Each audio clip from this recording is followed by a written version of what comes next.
the Cleveland Metro Park Zoo. This is approximately about 168 acres plus. Quality is important to us.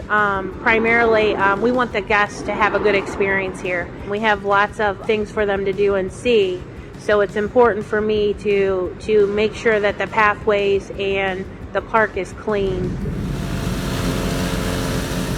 We were looking for something to remove the snow because of the uniqueness in how the exhibit was formed. We had nowhere to put the snow when we plow it or push it with a push broom.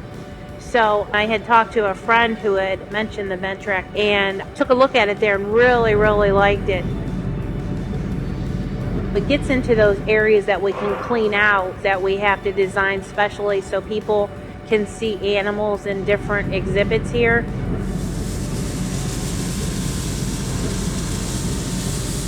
We have several different types of surfaces here that's very sensitive to certain salts, certain formulas that we cannot put on the ground. Once the surface is cleaned with the brush, you don't even have to use a chemical or a product to make it non-slip. The machine does it itself, which is very good.